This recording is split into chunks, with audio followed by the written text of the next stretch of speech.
The one thing she needed was the one thing she needed was the one thing I never gave her. Before we continue, please subscribe to the channel and let us know where you're listening from in the comments. My name is Frank.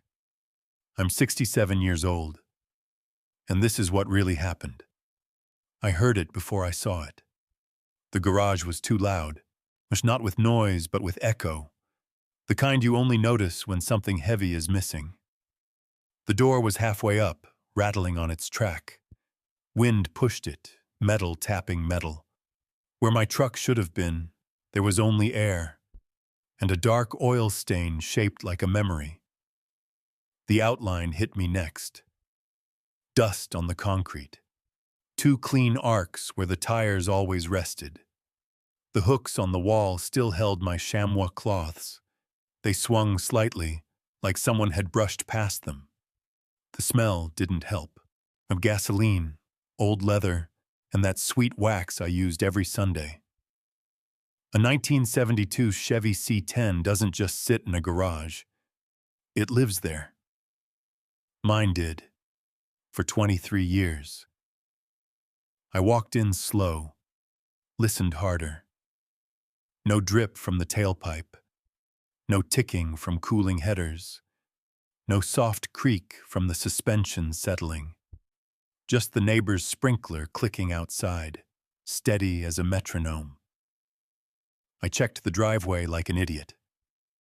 Then the street. Then the side yard.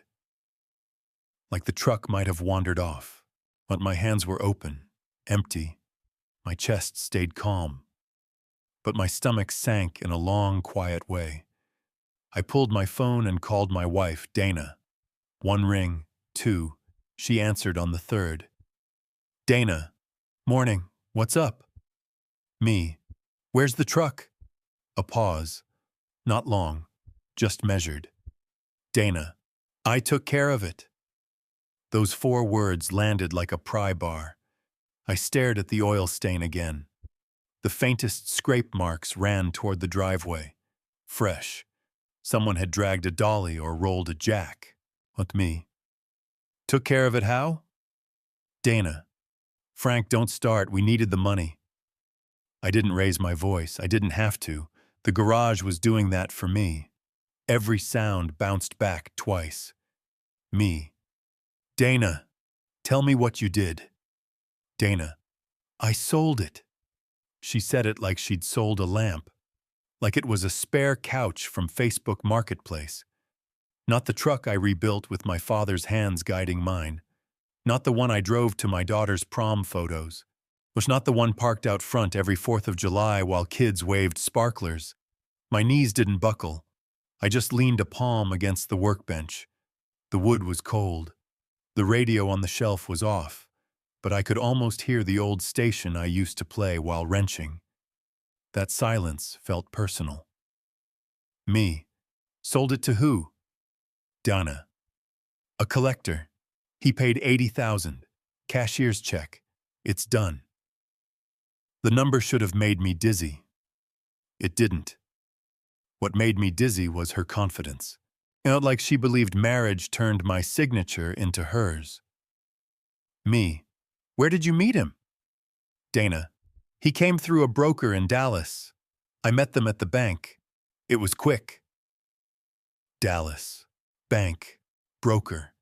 Every word sounded practiced. I walked to the filing cabinet by the freezer. It was locked, like always. The key was on my ring. I opened it and slid out the insurance folder. The truck's policy card stared back at me, my name printed clean. Only mine. Dana kept talking, too fast now. Dana. We have bills, Frank, the roof, your sister's medical stuff, and you've been holding that truck like it's a religion. I watched the hooks on the wall swing again. Tap, tap, tap. The garage was counting seconds. Me. Did you take the title with you? Dana. Of course, I had everything notarized. Notarized. She chose that word like a shield. My throat stayed dry. My hands stopped shaking before they started. Me. Which notary? Dana. Notary Public Carla Nguyen. Stamp number TX-441902. Signed at Chase on Preston. Happy now? I reached into the cabinet and pulled out a thin manila envelope marked in my own handwriting. Title, C10. It was empty. I didn't panic. I didn't curse. I did something else. I listened to her breathing through the phone. She was smiling. I could hear it. Me.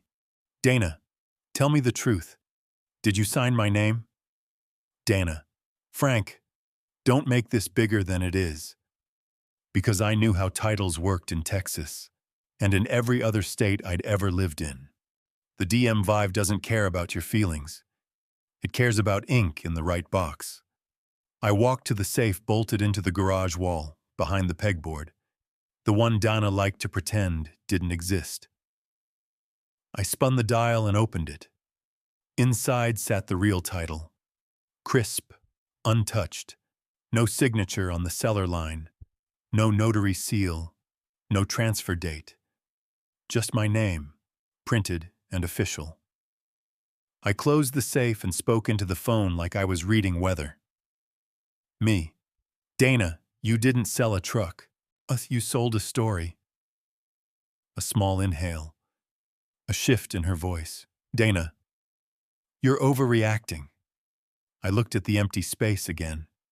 I imagined my father's grease-stained hands on that steering wheel. I imagined a stranger driving it like it was a prize. Then Dana tried to steady herself with a question. Dana, you signed it, right? Dana, you signed it, right? I didn't answer. I opened the tin of spare keys on my bench, and the sharp smell of WD-40 rose up, outmixing with wax and gasoline like it always did. Me. Where's the title, Dana? Dana. In the folder. I brought it to the bank. I pulled the empty manila envelope from the cabinet and held it up. Paper shouldn't feel heavy, but that empty flap did. Me. It's not here. Dana exhaled, impatient. Dana. Frank, I gave it to the broker. He handled the transfer. Me. What's his name? Dana. Evan Ruiz. Dallas. Me. And the buyer? Donna. Tyler. And he showed up with a trailer and a check. A check. Not cash. That detail mattered. Me. A cashier's check? Dana. Yes. 80,000. From Chase. We deposited it. I stepped outside and the neighbor's cut grass smell hit me. It reminded me of Sundays, me polishing chrome while Dana sipped Starbucks on the porch, acting like she loved the ritual. Me. Send me a photo of the deposit slip. Dana. Why? So you can accuse me? Me. Because you moved an asset. I want paperwork. Dana. Asset. You're not a lawyer. Me. No. I'm a man who reads what he signs. Her breathing changed. Dana. We needed to fix the roof. You weren't using the truck. Me. Show me the bill of sale. Dana. It's in my purse. I'll show you tonight. Me. Read it to me. Dana. It's standard. VIN, price, date, signatures. Me. Whose signature is on the seller line? Dana. Yours, obviously. There it was. Not confusion. A decision. Me. Dana. Well, my name on a title isn't a suggestion. It's a signature. And I didn't put it there. Dana. Stop. You're making this sound criminal. Me. Because it is, if you forged it. She came back hard. Dana. I'm your wife. Half of everything is mine. Me. That's not how a title works. I opened the safe again and stared at the real title. Clean cellar box. No ink, no notary stamp. The paper smelled like dry cardboard and bank vault air. Shit me. What did you hand that man? Dana. The title. Me.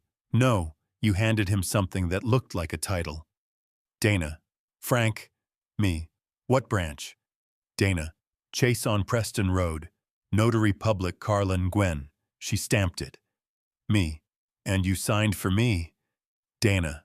I signed what needed signing. Me. Did Evan bring his own forms? Dana. He had everything. Texas Form 130-U. Tyler didn't negotiate. He wanted it that day. I pictured my truck on a trailer, straps biting into the tires, with my hands curled, but my voice stayed calm. Me. If it happened like you say, there's a notary log, bank cameras, and a DMV rejection when Tyler tries to register it. Donna. Register it? Me. He can't title it without a valid transfer. Donna. Frank, you're spiraling. Me. No, I'm calculating. Her voice softened. Dana. We can talk tonight. Please don't call anyone. Me. I'm calling Tyler. Dana. Don't. Me. Give me his number. Silence. Then keys clicking. Donna. Fine. Oh, 214-555-0198. Me. And Evans? Dana. Why are you doing this to me? Me. Because you did it to me first. Dana. 972-555-0144. I saved both contacts. My thumb hovered over Tyler's number as I spoke one last sentence I knew would follow her all day. Me. When he goes to the DMV, he's going to learn you sold him my truck without my signature. Dana. Frank. Please. Me. You asked if I signed it. I looked at the clean cellar line, then shut the safe with a soft click. Me. I never signed anything. I never signed anything. The words sat between us like a loaded firearm. Dana didn't respond right away. I could hear traffic in the background on her end. A turn signal ticking. She was driving, running from something she hadn't fully measured. Dana. Frank. Don't do this. Me. Do what? Donna. Blow up our marriage over a truck. I leaned against the workbench and stared at the safe, the metal door still warm from my hand, while the combination had been the same for 20 years. The day I changed it was the day I stopped trusting blindly. That wasn't about paranoia. It was about patterns. 7 years ago, Dana refinanced the house without reading the adjustable rate clause. 3 years ago, she invested in her cousin's boutique. That money disappeared by Thanksgiving. I covered it quietly. No speeches, no humiliation. But I started separating things. The truck was one of them. It was not because I valued steel over marriage, because I understood leverage. Me. Did you sign my name in front of that notary? Dana. I signed what needed signing. Me. That's not what I asked. Dana. You weren't available. Me. I was in the garage. Silence again, this time heavier. I opened the safe and took the title out carefully. The paper caught the morning light through the small garage window. Pale gold, untouched.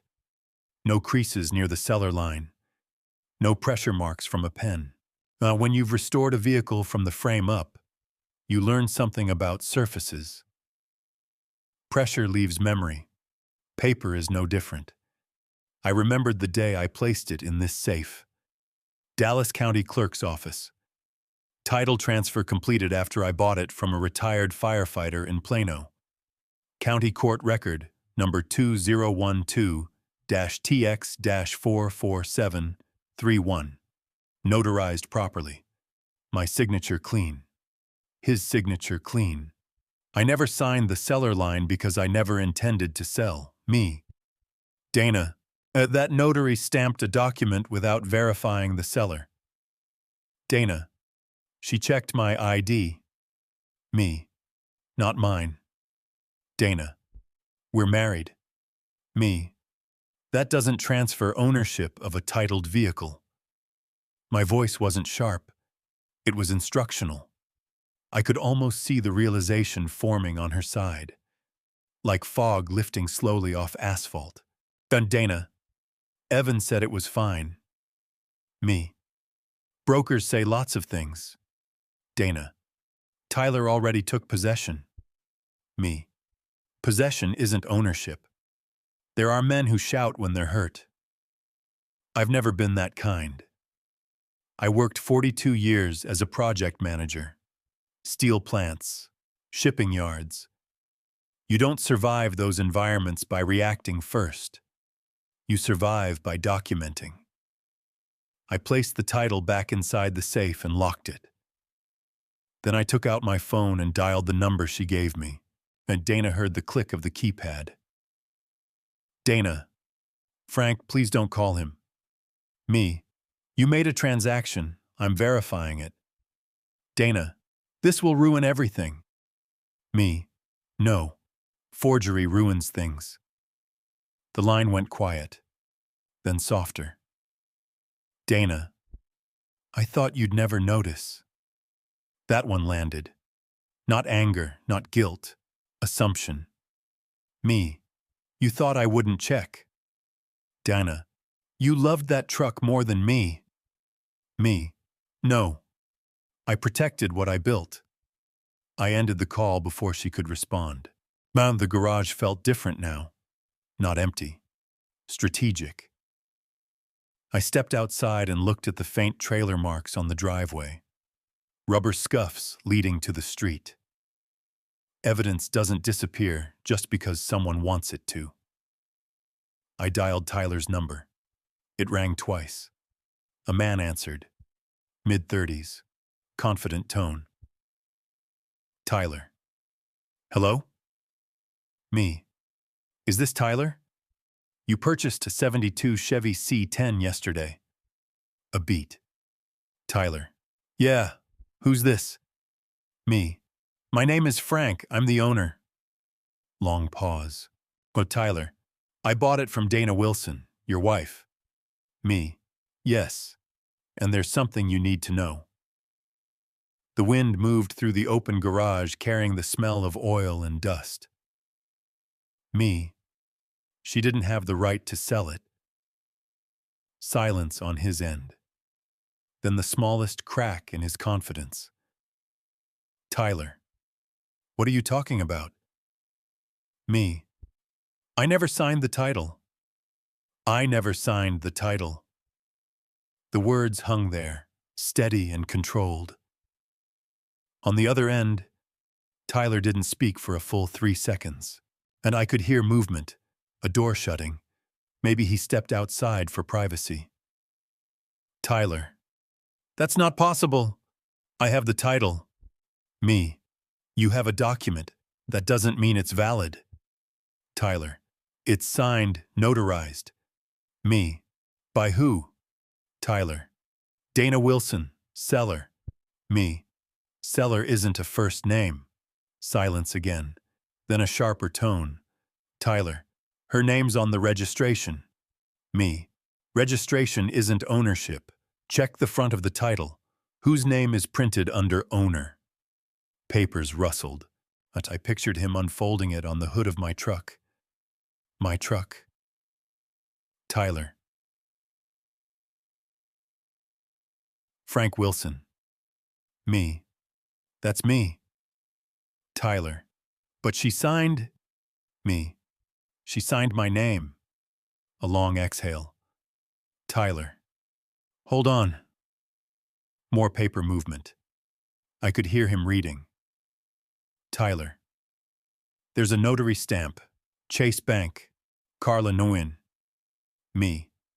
Did she ask for my ID? Tyler didn't answer immediately.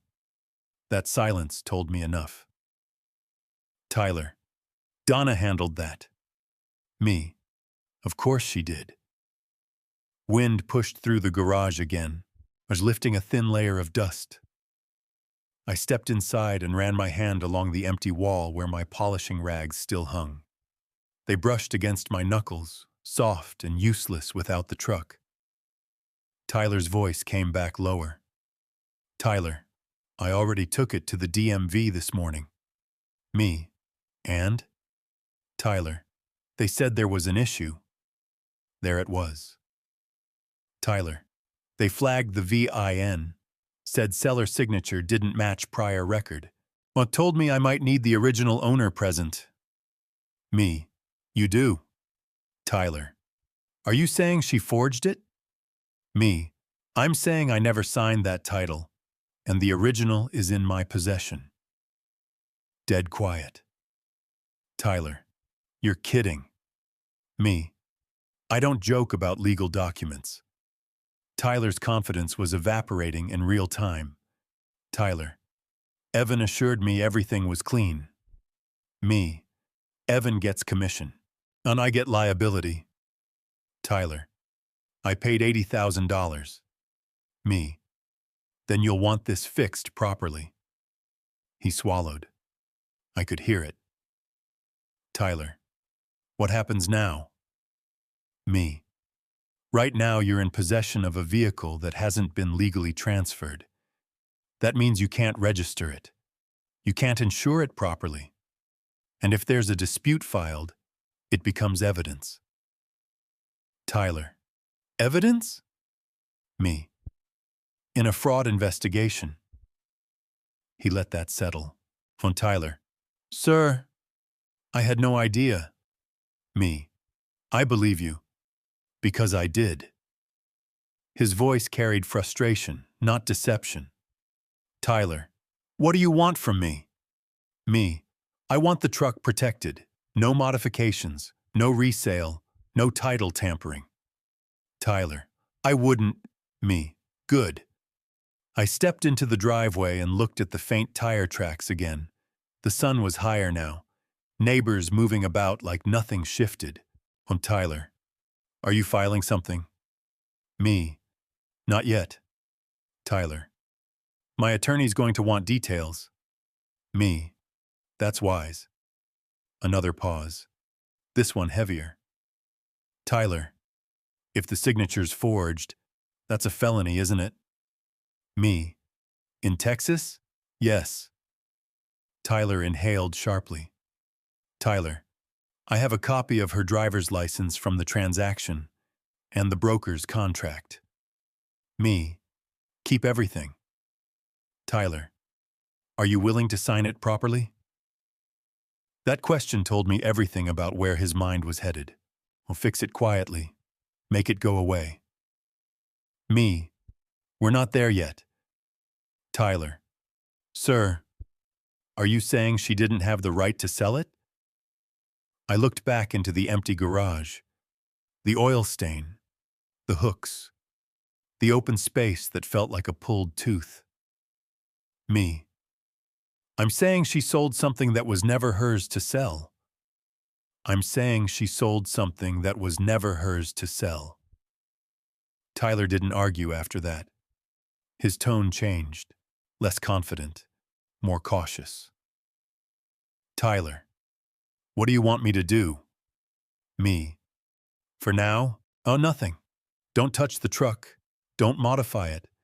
Don't try to refile at the DMV. Tyler, it's in my storage unit in Frisco, climate controlled. At least he respected machinery. Me, good. Keep it that way. Tyler, are you filing a police report? Me, that depends on how this unfolds. Another pause. Tyler, I trusted her. Me, so did I. We ended the call without threats, just understanding. He wasn't my enemy, he was collateral. And I stepped back into the garage and closed the door halfway. The metal groaned on its tracks. The sound felt heavier now. My phone buzzed before I could set it down. Dana. I let it ring twice before answering. Me. Yes. Her voice was tight, not angry, afraid. Dana. You called him. Me. I did. Dana. He just called me. Me. I assumed he would. Dana. He said there's a problem with the signature. Me. There is. Dana's breathing turned uneven. Dana. Frank, what did you tell him? Me. The truth. Donna. You're trying to scare him. Me. No. I'm preventing a felony from escalating. She went silent. Then her tone shifted. Defensive first. Dana. I had the right. We're married. Me. Marriage isn't a power of attorney. Dana. It's community property. Me. Not when the title is solely in my name and never endorsed. She exhaled sharply. Dana. You're humiliating me. Me. You forged my name. That word hung there. Forged. Dana. I didn't forge it. Me. Did you sign my name in front of a notary? Dana didn't answer. I walked to the pegboard and ran my hand across the empty outline where my torque wrench used to hang. It felt wrong seeing tools without purpose. Dana finally spoke, softer now. Dana. Evan said it was fine. He said spouses sign for each other all the time. Me. Evan won't be the one questioned. Dana. The money's already in our account. Me. How much is left? Silence. Me. Dana. Dana. I paid the roofing deposit. $15,000. Me. What else? Dana. I cleared the visa, booked the kitchen remodel consultation. Kitchen remodel, for a house that might not stay intact. Me. Did you move any of it? Dana. No. Me. Don't. Her voice cracked slightly. Dana. He said he might sue. Me. He should. Dana. Frank. Me. If he paid for property that wasn't legally transferred, he has standing. Dana. You're enjoying this. I let that sit for a second. Me. No, I'm steady. There's a difference. Dana's tone turned desperate. Dana, what do you want? That question always comes eventually. Not what happened. Not how to fix it. What do you want? I looked around the garage again. The empty space no longer felt hollow. It felt temporary. Xiaomi. I want accountability. Dana. You're going to ruin me. Me. You ruined your own position. She started pacing on the other end. I could hear heels against tile. Dana. Tyler said the DMV flagged the VIN, said the signature doesn't match prior filings. Me. Of course it doesn't. Dana. They mentioned fraud. Me. Because it is. Dana's voice dropped to a whisper. Dana. They said I could go to jail. They said I could go to jail. Her voice didn't tremble. It thinned out. He say exactly? Dana. He said if the, he say exactly? Dana. He said if the seller signature was forged, it qualifies as fraud under Texas Penal Code. He used the word intent. Me. There was intent. Dana. Frank. Oh no, I thought I had the right. Me. Thinking and signing are different actions. I walked into the kitchen and poured a glass of water. The house felt quieter than the garage. No echo. Just the hum of the refrigerator and the clock over the stove. Dana. He wants the money returned. Me. That's reasonable. Dana. We already paid the roofer. Me. That's your contract, not his. She let out a frustrated breath. Was Dana, I can't undo it. Me. You should have considered that before notarizing my name. There it was again. Notarizing. Not just signing, certifying. Dana. Carla didn't question it. Me. Because you presented yourself as authorized. Dana. We're married. Me. That's not a blanket authorization. I sat at the kitchen table and opened my laptop. Logged into the Texas DMV portal. Vehicle title status lookup. VIN entered. Submit. A flag. Title transfer. Pending. Seller signature verification required. There it was in plain text. Me. The DMV already placed a hold. Dana. What does that mean? Me. It means the truck can't be legally transferred until the original owner appears or provides notarized confirmation. Dana. So just go confirm it. I almost smiled at that. Me. Why would I validate a forged document? Silence. Dana. Because we need the money. Me. We need integrity more. She snapped. Yes, Dana. Integrity doesn't fix the roof. Me. Neither does fraud. Her breathing grew louder again. Dana. What are you going to do? Me. I scheduled a consultation. Dana. With who? Me. An attorney. Collin County. 2 p.m. Dana. You're serious? Me. I've been serious since I opened the garage. A long pause followed. Sauce Dana. Are you filing charges? Me. I'm gathering facts. Dana. This is going to destroy us. Me. That decision was made yesterday. She lowered her voice again. Dana. Evan's not answering my calls. Of course he wasn't. Me. Because brokers disappear when paperwork gets examined. Dana. What if Tyler files in county court? Me. Then there will be a case number and depositions. I could already see it forming.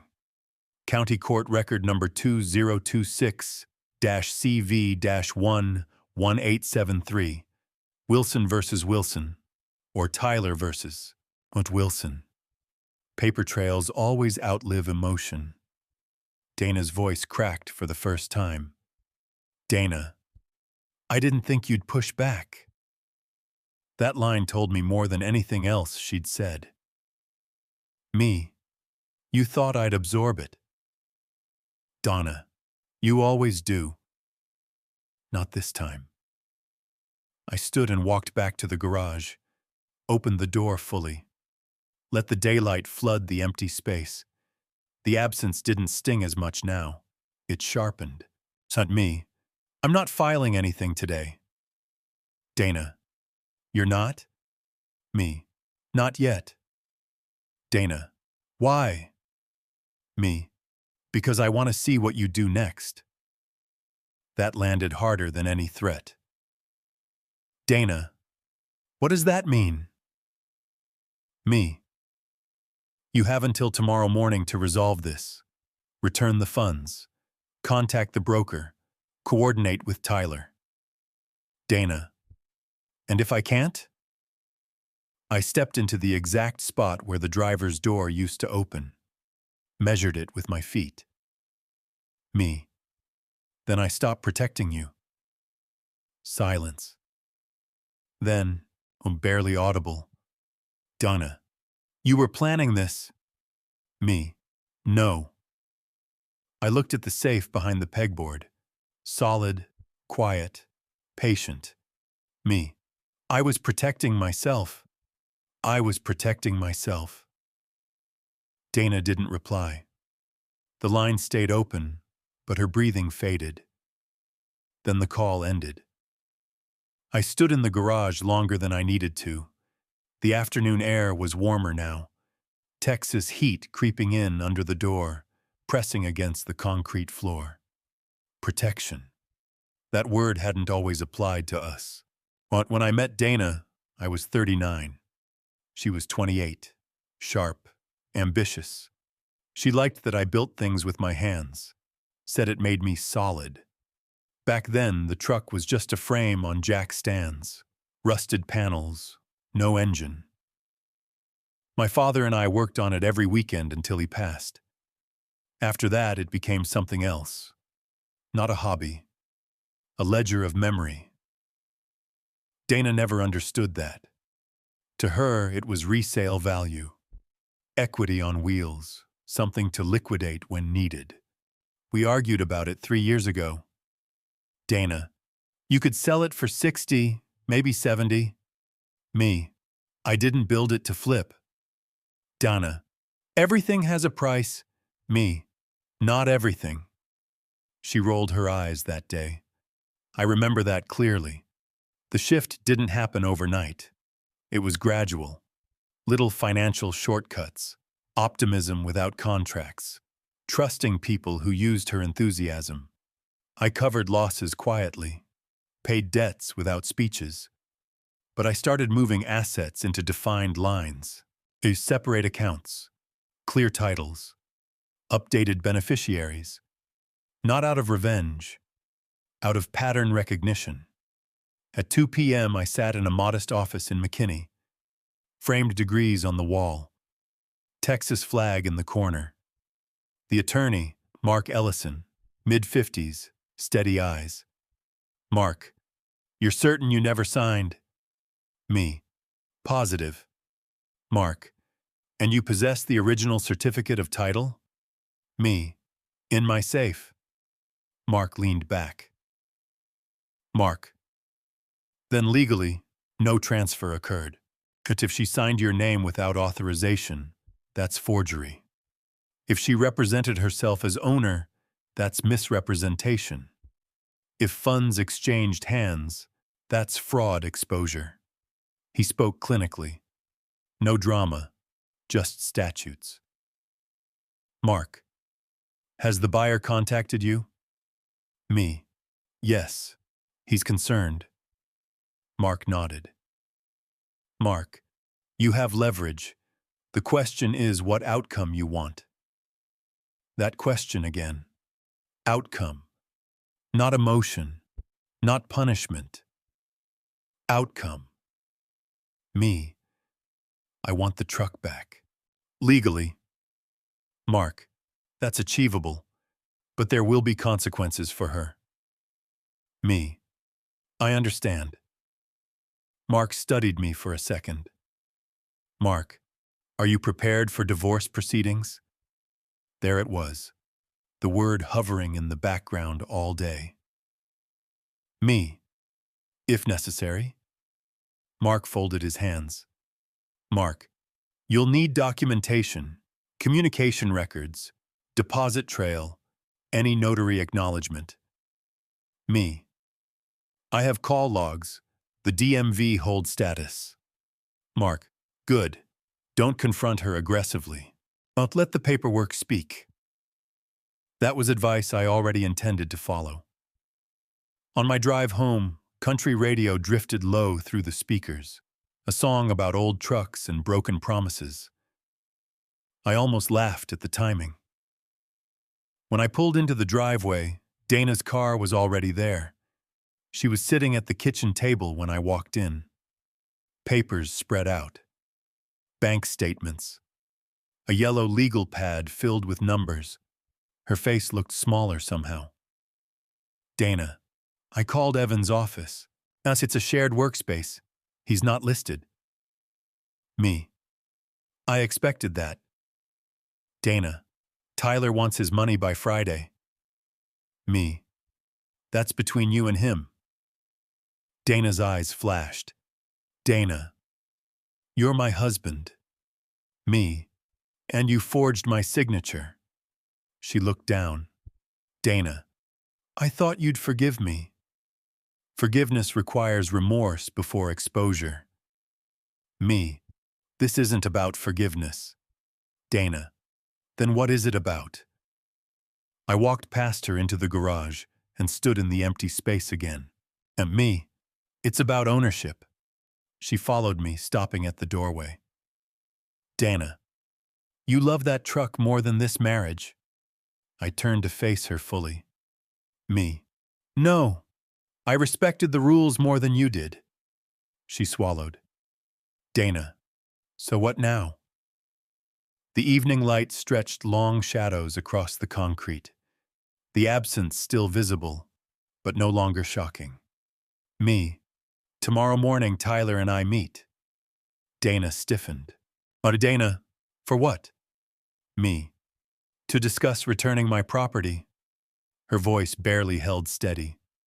Dana, and if he refuses? I looked at the oil stain one more time. Me, then this moves to county court. Then this moves to county court. Dana didn't argue after that. She just stood there, arms folded, as if hugging herself against something colder than the evening air. I slept in the guest room, not out of anger, out of clarity. The next morning I drove north toward Frisco, traffic steady on the Dallas North Tollway. Sun bright, sky wide and indifferent. Tyler had sent the address of his storage facility. Gated, clean, rows of metal doors in neat lines. He was already there when I pulled up. Younger than I expected, early 30s, ball cap, restless energy. Tyler. Mr. Wilson? Me. Frank is fine. He extended a hand, firm grip, nervous eyes. Tyler. I didn't sleep much. Me. I imagine not. He punched in a code at the gate and led me down the row, at Unit 417. He paused before unlocking it. Tyler. I haven't touched it. Me. Good. The metal door rattled upward, and there it was. My 1972 Chevy C10, deep blue paint catching the fluorescent light, chrome still polished, white leather tires clean. The smell hit me instantly. Oil, rubber, old leather. For a second, everything else faded. I stepped inside slowly, ran my hand across the hood.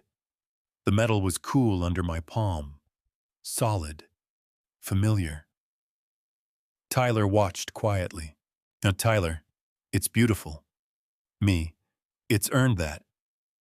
I circled it once, checked the panels, the trim. No scratches, no modifications.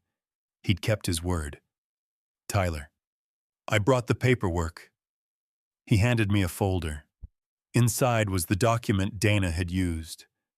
A copy of the title, my name printed at the top, and a signature at the seller line. It looked close. Similar slant. Same first initial. But the pressure was wrong. The curve of the F was tight instead of open. So when you sign something for 40 years, your hand develops habits. This wasn't mine. Tyler. My attorney says if you file a dispute, I'll have to surrender it. Me. You will. Tyler. I don't want a lawsuit. I just want my money back. Me. Then you'll pursue the person who signed. He nodded slowly. Tyler.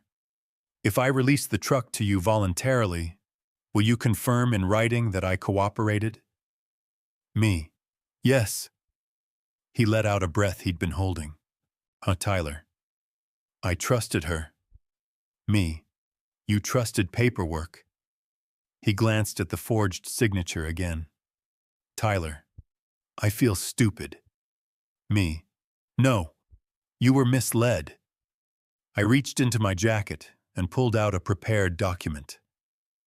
Simple statement of voluntary surrender of disputed property, drafted by Mark that morning. Tyler read it carefully. Tyler, this says I relinquish possession pending legal resolution. Me. Correct. Tyler. And you won't accuse me of wrongdoing. Me. You didn't commit any. He signed. Notarization would come later. Properly. He stepped back as I slid into the driver's seat. The leather creaked under my weight. The steering wheel felt exactly as it always had. Worn in the right places. Smooth where my father's hands once rested. I turned the key. The engine fired on the second crank. Whilst that sound filled the storage unit like a declaration. Deep, steady, alive.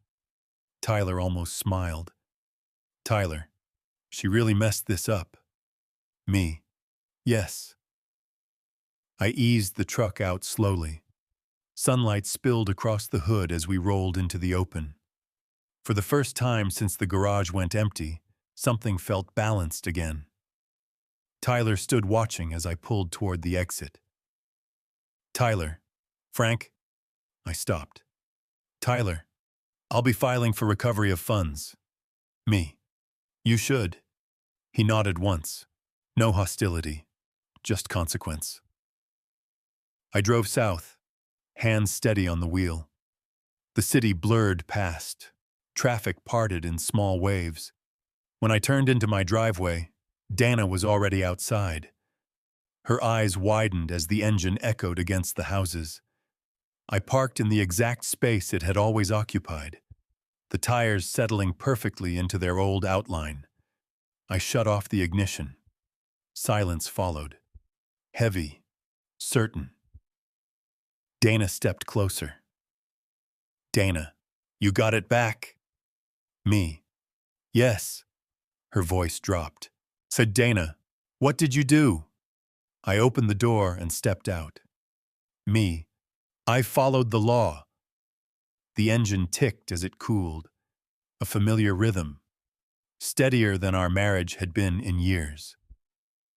Dana looked at the truck. Then at me. Dana. What happens now? I closed the garage door behind us. Me. Now we decide what survives. The engine roared louder than it ever had before.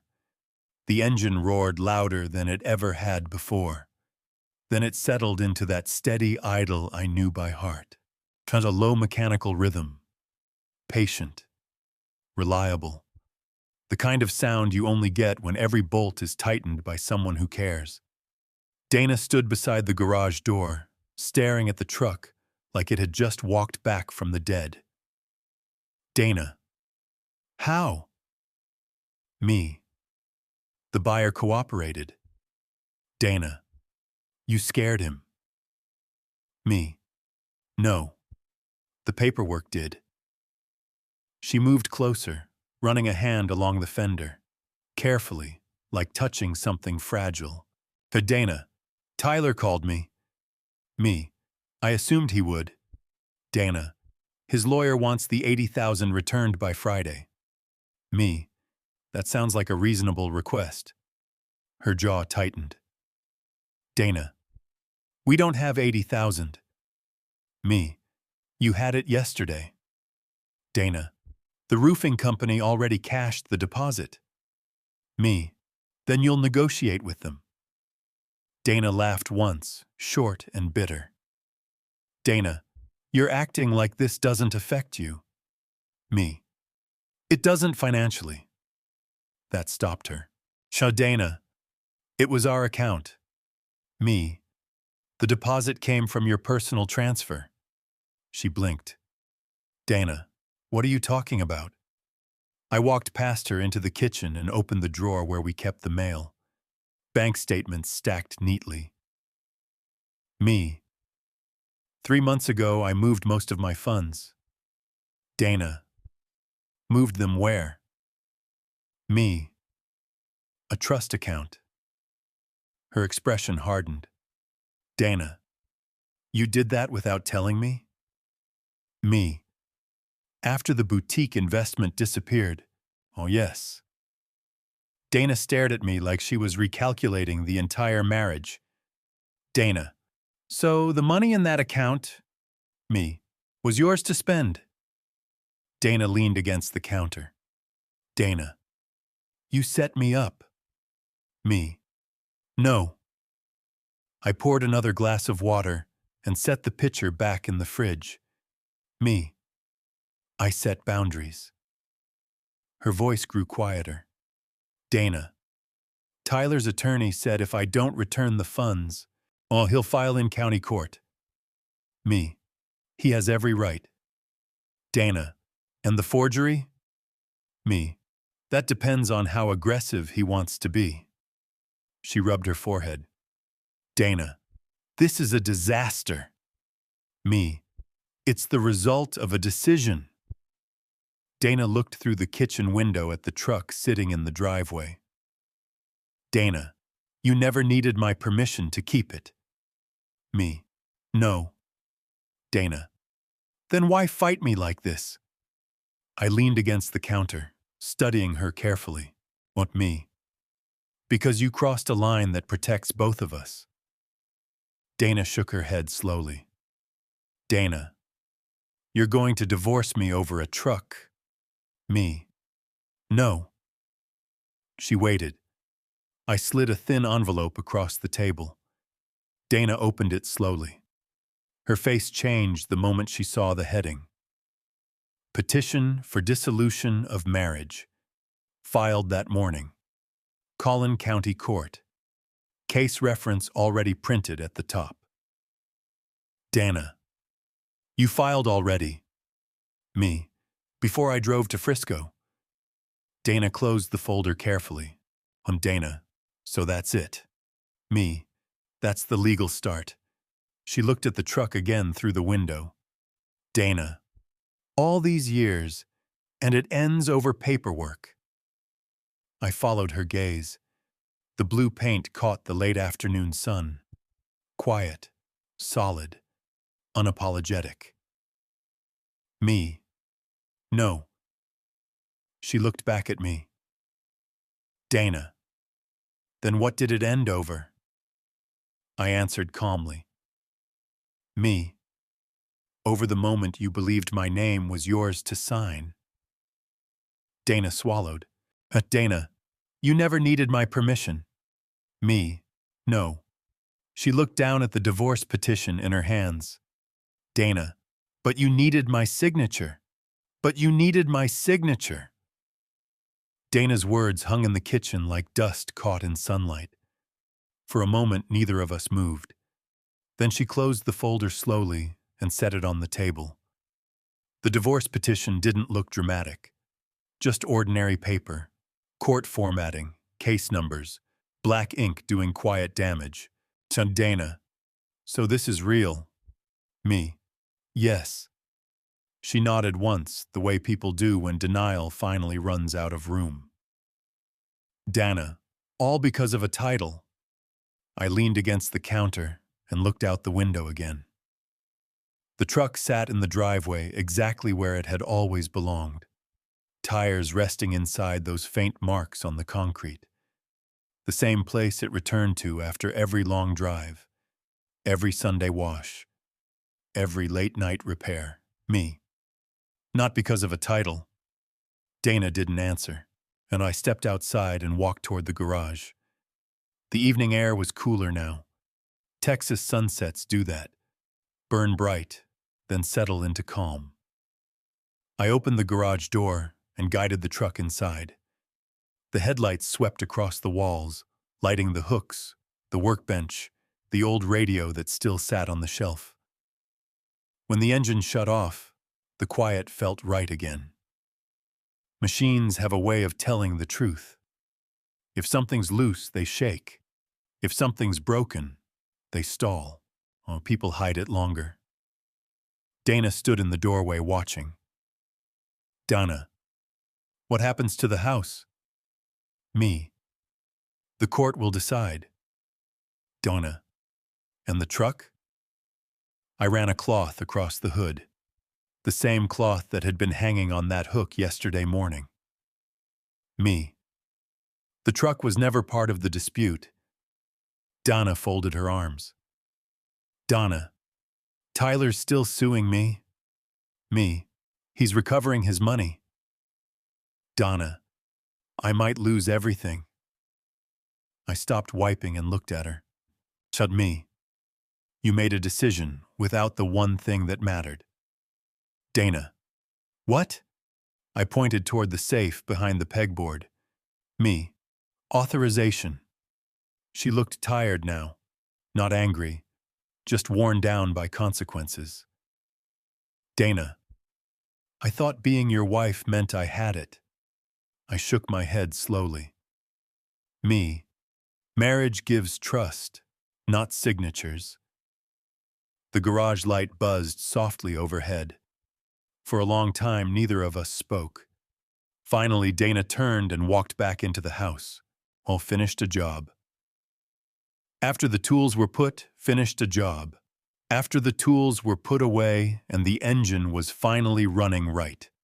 He'd wipe his hands on a rag and look at the work like it was a handshake between effort and patience. Paper matters, he'd say, because paper remembers what people forget. Back then, I thought he was talking about receipts. Now I know better. In America, ownership isn't about who drives something away. It's about who signs the line that lets it go. And that morning, when my garage stood empty and my truck was somewhere down the highway, one thing stayed exactly where I left it. My signature. Because a signature isn't just ink, it's power. And I never gave mine away. If you liked this story, please like this video, subscribe to the channel, and share your thoughts in the comments.